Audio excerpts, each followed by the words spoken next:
시청자 여러분 안녕하십니까? 5월 28일 화요일 TBS 굿모닝 뉴스입니다. IB 교육을 받고도 대학 입시엔 직접적인 도움이 안 돼 정책적 지원이 필요하다는 목소리가 나오고 있습니다.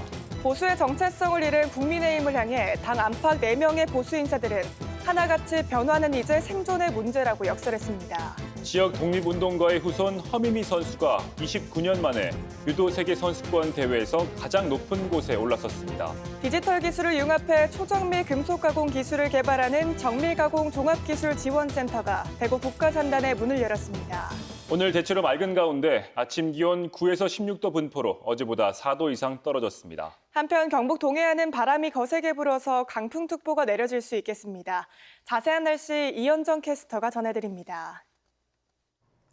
오늘 하늘은 대체로 맑겠고요. 곳에 따라서 구름이 조금 지나겠습니다. 낮 기온 보면 대구와 상주 25도, 칠곡 26도까지 올라 남서부 지역은 어제 기온과 비슷하겠고요. 낮 동안 조금 더울 수도 있겠습니다. 하지만 북동 지역은 한낮에 20도 안팎에 그치겠고 특히 해안 지역은 어제보다 5도 내외 기온이 떨어질 것으로 보입니다. 아침 기온은 모든 지역이 어제보다 4도 이상 낮게 출발하고 있고요. 다소 쌀쌀합니다. 오늘 경북 동해안은 바람이 매우 강하게 불어서 강풍특보가 내려질 가능성이 있습니다. 또 울지는 오전 한때 빗방울이 떨어질 수 있으니까 참고하시기 바랍니다. 오늘 아침 상주 12도, 안동 11도를 보이며 쌀쌀합니다. 낮 기온은 상주와 구미 25도까지 오르겠고요. 경주는 한낮에 22도, 포항은 20도에 그치겠습니다. 날씨였습니다. 질문과 토론을 통해 배우는 IB 교육. 대구교육청이 100개 가까운 학교에 도입한 학습 프로그램입니다. 올 초에는 IB 교육을 받은 고등학생들이 처음 졸업하기도 했는데요. 문제는 IB 교육을 공들여 받고도 대학 입시엔 직접적인 도움이 안 된다는 겁니다.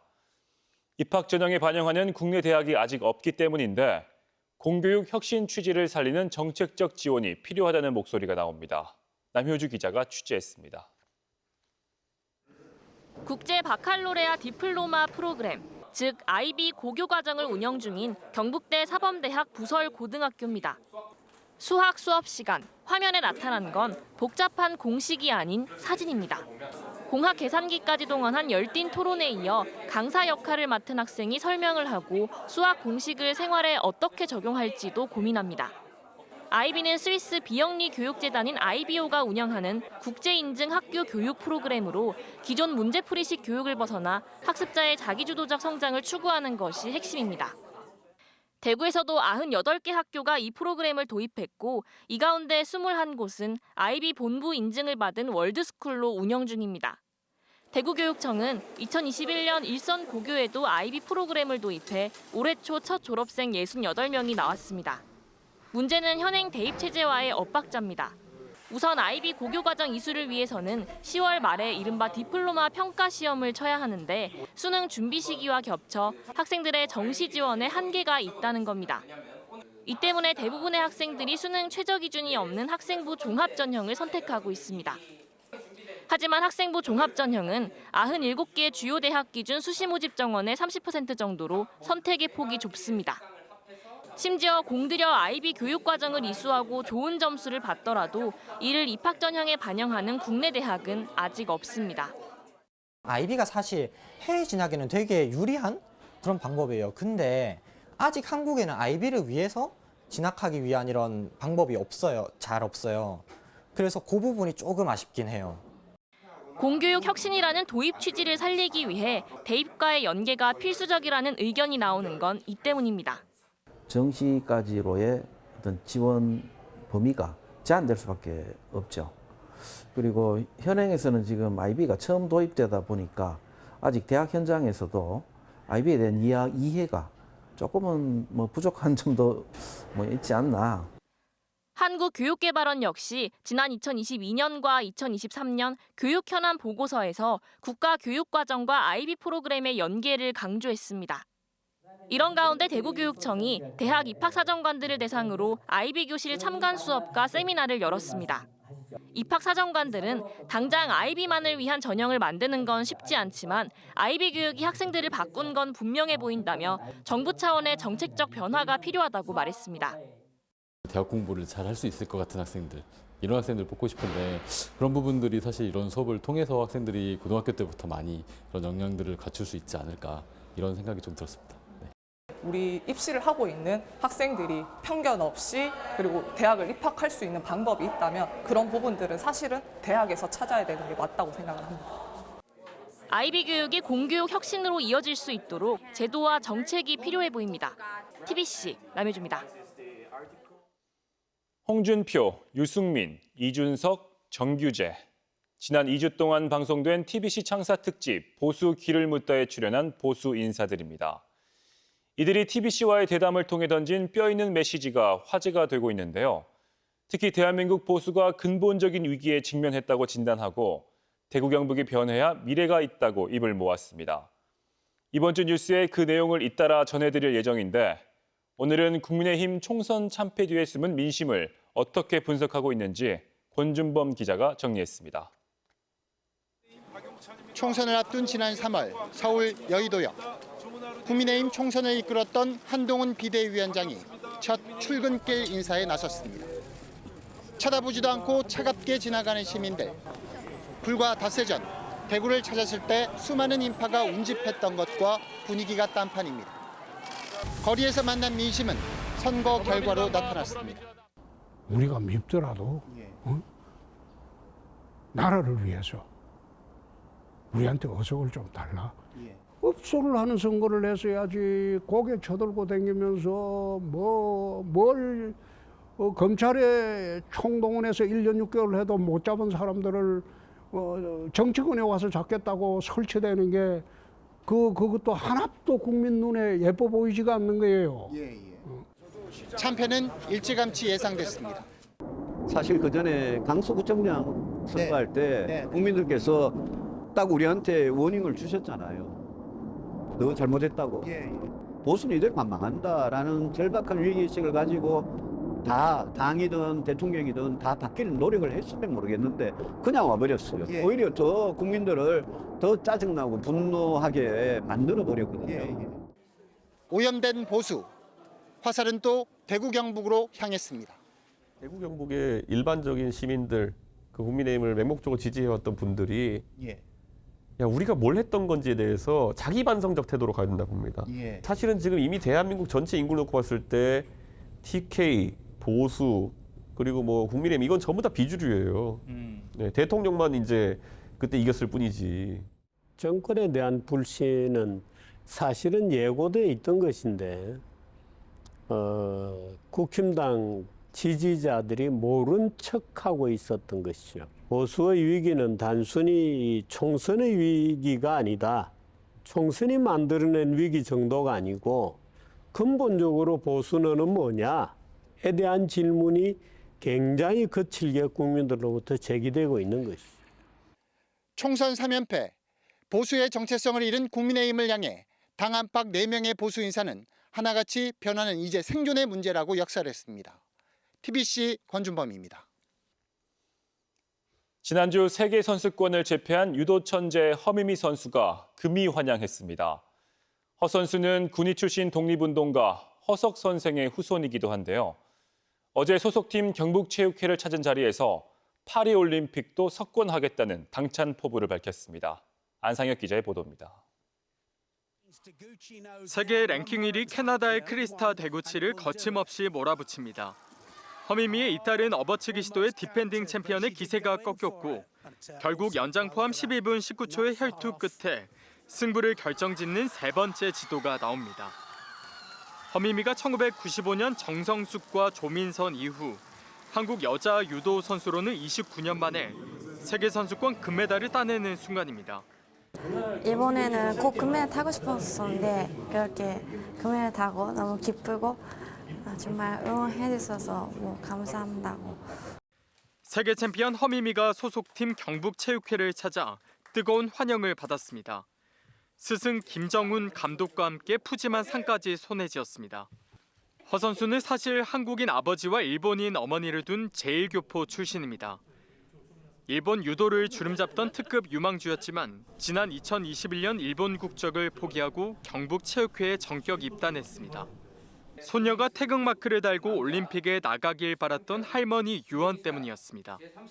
선수 등록 과정에서 독립운동가 허석 선생의 5대 손이라는 사실도 알려졌습니다.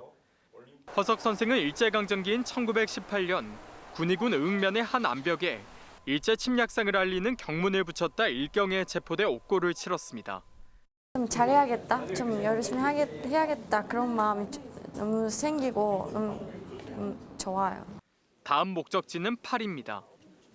오른쪽 어깨 재활과 함께 막바지 훈련에 매진하고 있는 허 선수는 올여름 올림픽 무대에도 애국가가 울려 퍼지게 하겠다는 각오입니다. 좀 어깨가 안 좋아서 치료도 받고 그리고 훈련도 많이 하고 열심히 하겠습니다. 꼭 금메달 타고 싶어요. 독립운동가의 후손이자 한국 유도의 희망 허미미가 파리 올림픽도 재패할 수 있을지 국민적 관심이 모아지고 있습니다. TBC 안상혁입니다. DGB 대구은행의 미얀마 현지법인 직원 2명이 무장 괴한에 피살되는 사건이 발생했습니다. DGB 대구은행에 따르면 지난 21일 미얀마에서 DGB 마이크로파이낸스 현지인 직원 2명이 출장 업무 도중 반군으로 추정되는 무장 괴한에게 피격당해 숨졌습니다. 2019년 DGB 마이크로파이낸스 미얀마를 설립한 대구은행은 미얀마 반군 소행임은 확인된 바 없고 현 상황에서 무장 괴한의 소행으로 알고 있다고 밝혔습니다. 지방은행 가운데 처음 시중은행으로 전환한 대구은행이 설립 57년 만에 사명을 바꿉니다. 대구은행은 다음 달 5일 오후 수성동 본점에서 시중은행 전환에 대한 비전 선포식을 갖고 사명을 아임뱅크로 변경할 예정입니다. 앞서 DGB 금융지주는 지난해 10월 지주사와 주요 계열사 이름에 IM을 붙여 특허청에 등록했습니다. 대구시는 7월부터 재건축이나 재개발 정비 사업에 적용 중인 통합심의를 주택건설 사업으로 확대 시행한다고 밝혔습니다. 통합심의는 도시 주거환경정비법에 따라 추진하는 재건축, 재개발 정비 사업과 주택법에 따른 개별 심의를 동시에 추진하는 것을 말합니다. 대구시는 통합심의를 시행하면 통상 2년 정도 걸리는 사업심의 기간이 1년 이상 단축될 것으로 내다봤습니다. 쇠를 깎는 금속 가공은 모든 산업의 기본입니다. 미래차나 로봇 같은 지역의 신성장 산업들도 금속 가공에 기반을 두고 있는데요. 금속 가공 기술 수준이 이들 신성장 산업의 경쟁력까지 좌우하기도 하는데 대구 국가산단의 정밀 가공 종합기술지원센터가 문을 열어 기업에 큰 도움을 줄 것으로 기대됩니다. 서은진 기자의 보도입니다. 금속을 깎는 공구 엔드밀레나를 찍은 사진이 모니터에 나옵니다. 기존에는 엔드밀을 뽑은 뒤 현미경을 이용해 일일이 마모 정도를 검사했지만 절삭 기계 안에 설치된 측정 장치로 실시간 마모 정도를 분석할 수 있습니다. 여기에다 마모에 대한 데이터를 수치 분석하는 인공지능 딥러닝 기술이 더해져 공구 교체 시점을 알려줍니다. 실시간 감시하고 계측하면서 할 수 있기 때문에 어떤 낭비되는 공구도 줄일 수 있고요. 또 가공 제품의 품질도 향상할 수 있는. 이번에는 금형 수치를 측정하는 최첨단 장비를 활용해 금형이 모양대로 제작됐는지 확인합니다. 뿌리 산업인 금속 가공 분야에 인공지능과 디지털 기술을 융합한 정밀 가공 종합기술지원센터가 문을 열었습니다. 대구 국가산단 1,800여 제곱미터터에 지상 3층 규모로 들어선 기술지원센터는 최첨단 정밀 가공 장비 60종을 갖추고 금속 가공업체의 기술 개발과 시제품 제작을 지원할 예정입니다. 대구 지역에 65개 정도의 절삭 공구 가공업체들이 포진해 있습니다. 먼저 그 기업들이 여기에 있는 장비를 활용해서 제조 현장의 혁신을 도모하는 데 당장 큰 수혜를 받을 것 같고요. 기초산업뿐 아니라 미래차와 노봇을 비롯한 대구의 5대 신산업 성장을 뒷받침하는 지원 기관으로 자리매김한다는 계획입니다. 민수 8기 들어서 추진하고 있는 5대 신성장 동력 산업들, 이 산업의 어느 한 분야도 첨단 가공을 기반으로 하지 않는 산업이 없습니다. 그만큼 오늘 준공식이 중요한 의미가 있고. 첨단 장비와 전문 인력의 디지털 기술을 접목한 정밀 가공 종합기술센터는 기계 가공 산업의 경쟁력을 확보하는 구심점 역할을 할 것으로 기대됩니다. TBC 서은진입니다. 영양 밤하늘 반딧불이 공원이 환경부로부터 생태관광지역으로 다시 지정됐습니다. 영양군 수비면 일대 밤하늘 반딧불이 공원은 지난 2018년과 2021년에 이어 올해 세 번째로 생태관광지역으로 선정됐습니다. 영양군은 밤하늘 반딧불이 공원 생태자원과 주변 반딧불이 천문대, 자작나무 숲과 연계한 다양한 관광 프로그램을 개발할 계획입니다. 울릉군과 대구환경청, 경북경찰청이 울릉군청에서 독도 자연생태계 보존과 안전환경 조성을 위한 업무 협약을 체결했습니다. 이들 기관은 독도 자연생태계 보존과 독도 생물 주권 확립을 위해 협력하기로 했습니다. 독도는 1999년 천년보호구역으로 지정된 후 2009년엔 다양하고 독특한 식생으로 특정도서 제1호로, 2012년엔 우수한 지형과 지질유산 자원을 인정받아 국가지질공원 제1호가 됐습니다. 포항 스틸러스 골키퍼 황인재와 대구FC 수비수 황재원, 김천상무의 수비수 박승욱이 생애 처음으로 축구 국가대표 A팀에 발탁됐습니다. 2026 피파 북중미 월드컵 아시아 지역 2차 예선전 명단에 오른 이들은 다음 달 2일 대표팀에 합류한 뒤 싱가포르, 중국과 잇따라 A매치를 치를 예정입니다. 박수진 포스텍 화학과 교수팀이 황화물계 전고체 배터리 음극을 안전하게 구동해 성능을 높이는 고분자 보호막을 개발해 차세대 배터리 연구에 청신호가 켜졌습니다. 황화물계 전고체 배터리는 현재 상용화되어 있는 액체 전해질 배터리보다 안전성은 높지만 음극과 전해질 사이의 전기 화학적 불안정으로 성능이 떨어져 이를 해결하는 게 관건입니다. 박 교수팀은 음극의 8종류의 고분자 방막을 코팅해 기존 배터리보다 2배 이상 성능을 높여 전고체 배터리 연구의 전환점이 될 것으로 기대를 모으고 있습니다. 경상북도와 한국해비타트 그리고 경북사회복지공동모금회가 협약을 체결하고 청년 부부 주거 환경 개선에 나섰습니다. 세 개 기관은 아이 키우기 좋은 주거 환경을 제공하기 위해 내년까지 10억 원을 들여 경북 22개 시군 노후주택 50가구를 리모델링하고 아이 공부방을 만들어주기로 했습니다. 오늘 하늘은 대체로 맑겠고요. 곳에 따라서 구름이 조금 지나겠습니다. 낮 기온 보면 대구와 상주 25도, 칠곡 26도까지 올라 남서부 지역은 어제 기온과 비슷하겠고요. 낮 동안 조금 더울 수도 있겠습니다. 하지만 북동 지역은 한낮에 20도 안팎에 그치겠고 특히 해안 지역은 어제보다 5도 내외 기온이 떨어질 것으로 보입니다. 아침 기온은 모든 지역이 어제보다 4도 이상 낮게 출발하고 있고요. 다소 쌀쌀합니다. 출근길에 얇은 겉옷을 입으시기 바랍니다. 오늘 경북 동해안은 바람이 매우 강하게 불어서 강풍특보가 내려질 가능성이 있습니다. 또 울진은 오전 한때 빗방울이 떨어질 수 있으니까 참고하시기 바랍니다. 전국 하늘 대체로 맑겠습니다. 광주는 낮 최고 기온이 27도까지 올라 조금 덥겠습니다. 오늘 아침 문경 11도, 상주와 예천 12도를 보이며 다소 쌀쌀합니다. 영주와 안동은 아침 기온 11도, 봉화는 9도까지 떨어졌습니다. 경산은 낮 기온이 25도를 보이며 어제와 같겠습니다. 포항은 아침 기온 16도로 출발해서 한낮에는 20도에 그치겠습니다. 이번 주에 뚜렷한 비 소식은 없고요. 대체로 구름 많은 날이 이어지겠습니다. 또 내일은 대구의 낮 기온이 29도까지 오를 전망입니다. 날씨였습니다. 이상으로 TBC 굿모닝 뉴스를 마칩니다. 시청해주신 여러분 고맙습니다.